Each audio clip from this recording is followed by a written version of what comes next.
The number one question I get asked when it comes to native plant gardening is, should I start with seeds or with potted nursery stock?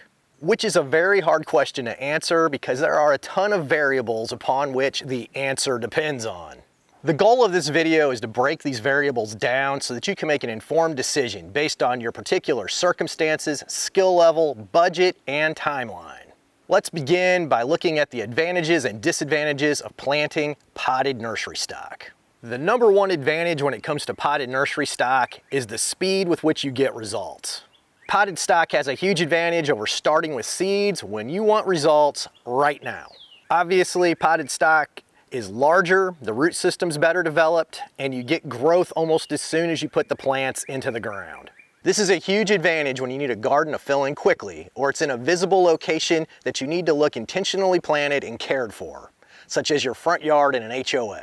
A huge bonus to that faster growth is the plants will fill in any gaps quickly and reduce the amount of weeding that you have to do. And speaking of weeding, there's a much lower chance that you're going to mistake your large potted stock for any weed sprouts that do pop up that need to be weeded out. This can be a problem if you are direct sowing seeds.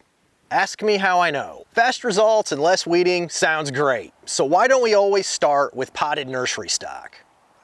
The reason is there are some major disadvantages to it.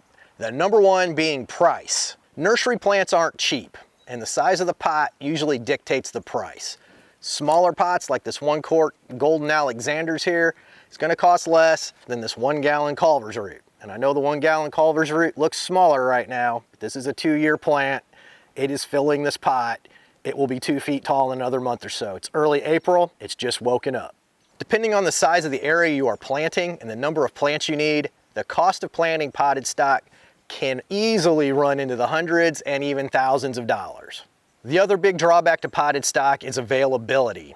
You may not have a native plant nursery in your local area. It's best to buy potted stock locally if possible. It is expensive to ship, and it also doesn't always take to shipping very well. So if you can find it locally, that is best. Even if you do have a native plant nursery local, you might not find all the plants that you are looking for. Some native plants are just a pain to propagate, and you rarely see them for sale, in which case you're probably stuck with raising your own from seed, which brings us to seed propagation. If you love learning about native plants and how to propagate them, be sure to pollinate that like button. Growing native plants from seeds is a fun and rewarding experience, and it's also just super amazing. It still amazes me every time the little leaves start to pop out of the ground when I'm growing seeds, and I've grown thousands of them. But it isn't as straightforward as growing things that we're used to, like vegetable seeds.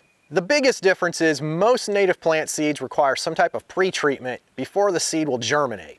For the majority, this is going to be some kind of cold stratification, which simply means the seed needs a period of time in a cold, moist environment in order to get the seed ready to germinate. Others may require more harsh methods, such as scarification with sandpaper, boiling water being poured over them, even treatment with acid. But those are kind of the exception, although there are quite a few of them. So the first step in growing native seeds is going to be to do research to figure out what it even takes to make the seeds you want to grow germinate. There are even some species that require combinations of these treatments, and then there are the really hard to germinate species that require multiple years of being planted in the ground, several cycles of the seasons before they will finally germinate, which will test the patience of just about anybody. I do want to mention that I don't recommend direct sowing seeds into the ground unless you are planting a huge area, something like a big meadow or acres and acres of pollinator habitat, and you are using a no-till drill, because this will allow the most seed to have the chance to germinate rather than just broadcasting it on top of the ground. Native seed's expensive, so if you're going to plant a bunch of it, you might as well do it with the drill and get the most bang for your buck. If you're planting a small garden bed, it is much better to use the method I am about to outline. The method we use when growing native plants from seed, and it is also what we recommend to our consulting clients that would like to start plants from seed, is to grow them in some kind of propagation container, pot them up, grow them up in pots, until they get to a size that is good enough to plant out in the field. Basically, you're growing your own nursery stock instead of buying it from a nursery. We just find that the results are much better doing it this way rather than, you know, starting them in a small flat and then planting these little tiny seedlings out into the field. If you plant something this size in your bed, there's lots of little critters that can chop them off very easily. You run the risk of weeding them out because they aren't any bigger than any weed sprouts that are going to start. And it just takes a lot more care and attention to keep something this size alive than it does if you plant larger nursery stock. Since many of the native seeds need a cold stratification period, you're going to need some method in order to achieve that. It can be done in the refrigerator, which requires you to have room in your refrigerator to do it, and it also requires you to keep track of it and not forget you put the seeds in the refrigerator. Trust me on that one. Or you can do what's called winter sowing, where you sow them into some kind of containers and you set them outside and you just let nature take care of it. So of course there's the very popular milk jug method where you can use a milk jug in order to achieve this. I don't use it because we're producing a ton of plants. It does work and it has some drawbacks, which I will get to in a minute. The way that I prefer to do it is to use seed flats. So a flat that has tons of little cells in it so that you can plant your seeds and grow them out. In order to do this outside, you'll need a tray in order to set them in. And this is just a standard nursery tray. You'll need the seed flat. And then you'll need some sort of cover to put over the top of it. A clear cover works best because then you can see what's going on in there. Woo! And I'm dropping things everywhere, the wind's blowing. You pop the top right on it, and that is the unit that you will use to winter sow and stratify your seeds all in one time. I will put a link to all these things in the description. They're not super expensive, and if you take care of them, they will last a long time. I've got seed flats that are well over 7 years old. They're still going strong. So as long as you don't just leave them laying around outside, they do last a good long while. I do want to take a minute to talk about the milk jug method and why I don't use it, and why I prefer something like this with a nursery flat, a cell flat, and a clear top. And it comes down to speed for me. If I plant something into the milk jug, there's no cells, so the root systems of all those little seedlings can come together and get intertwined if you don't get them out quick enough. It takes a lot longer to pot them up. At that time, I have to separate all those out. I would rather spend the time taking a little more time putting one seed per cell in a cell flat. And then I have a real easy time just popping those right out of those cell flats once they get some size on them and potting them up into a pot like a quart pot. It just goes faster on the planting stage. I can plant the seeds much faster than I can untangle the roots in a milk jug or in an uncelled flat. So it's just a speed thing for me. We have a nursery, so you know, time is important. Everybody's time's important. I would rather save my time on the planting part. There is a time when I will use an uncelled flat, and that is when I'm planting seeds that look like dust. And there's quite a few natives that have seed that just basically look like pepper shaken out of a pepper shaker.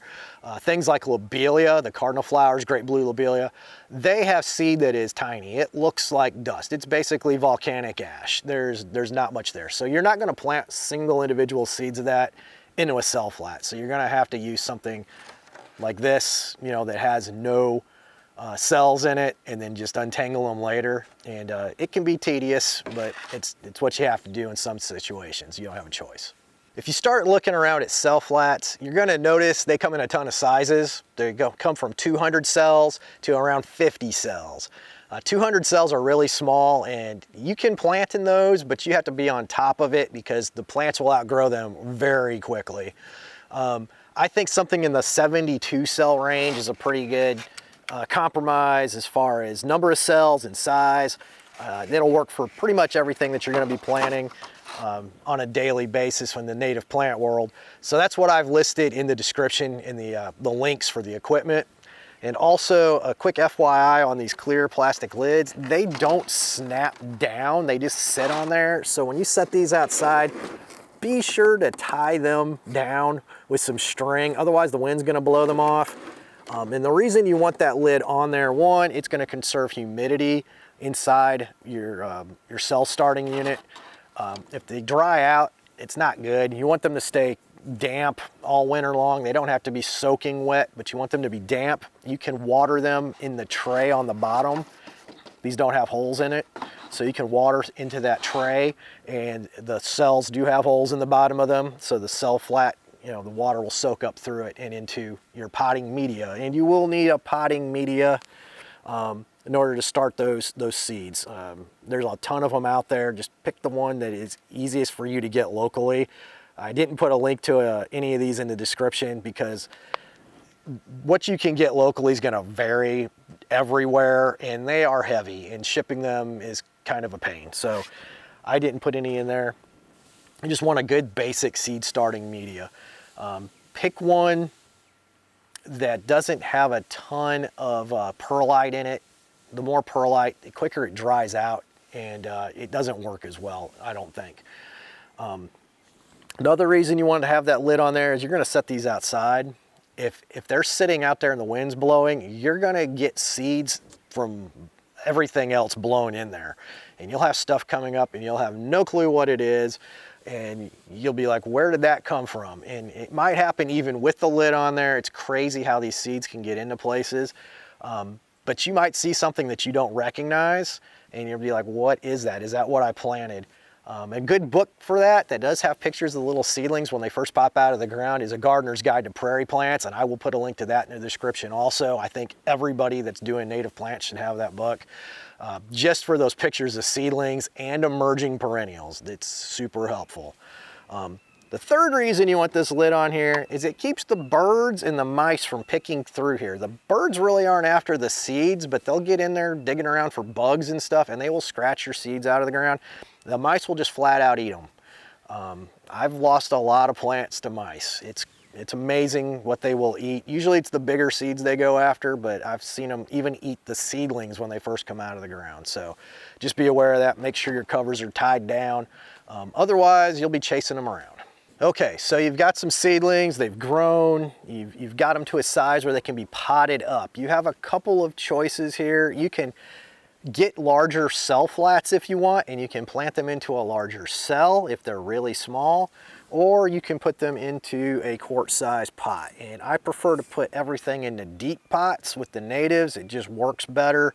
For the most part, most of the natives are going to have a deeper root system or a large fibrous root system, and they like these deeper pots much better. I've got a link in the description to quart pots just like the ones we use here.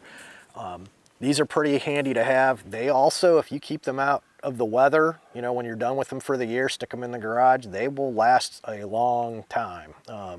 Even though they're pretty thin plastic, they do last a good long while. You can reuse them, reuse pots all the time.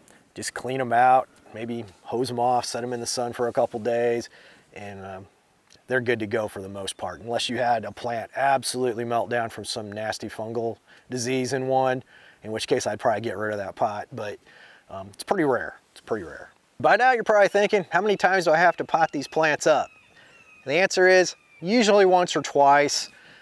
You want to get them to a size where they're going to do good out in the field. So, you know, this plant would be fine planted out in the field. This is a 2-year slender mountain mint. This is coming into its 2nd year right now. So this plant is ready to go. If I was going to plant this out in the field, I would have done it in the fall. It would have already been planted out. Fall is the best time to plant perennials, so keep that in mind. If you can keep them alive in the pots through the summer, then you can plant them out in the fall when we're going into a rainy season and you're not going to have to baby them. The root system's going to continue to grow until the ground freezes, basically. So they're going to get some more root growth on them, and they're going to be ready to just explode when it warms up in the spring. If you plant them early in the spring or even in the summer, you're going into the dry season, you're going to have to care for them a lot more. You're going to have to be out there watering them, keeping an eye on them. So fall is usually the best time to do it. I almost forgot to put in the advantages and disadvantages of seeds. The advantage to seeds is it increases the selection of species greatly. There are a lot more seeds available than there are plants you can find as nursery stock. The disadvantage is it's going to take a lot more time. Not only time in getting your garden beds planted out, but your time taking care of the seeds, potting them up, making sure they thrive while in the pots. But if you want to do things yourself, it's definitely worth it. It's an awesome experience. And I think the little bit of time lag for a lot of people isn't that big of a deal. If you do have a spot that needs to be planted right now, or you need it to look good immediately, like you have an HOA situation, something like that, then definitely nursery stock is the way to go. Otherwise, yeah, knock yourself out and have fun planting some seeds. Some of you may be thinking, I want to start a pollinator garden. I want to grow native plants from seeds. It's still a little intimidating to me. Or maybe you've tried starting a pollinator garden in the past and it didn't work out so well. These are the kind of things that we discuss and help people with in the backyard ecology community. We have a lot of members that have started from scratch, and many of them have done some pretty amazing things with their properties, like really amazing things.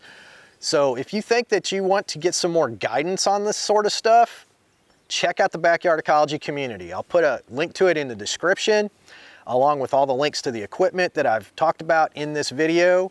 And if you want a little bit of a boost and a head start, you can check out this video right here on how to plant a pollinator garden. And be sure to get out and enjoy nature in your backyard.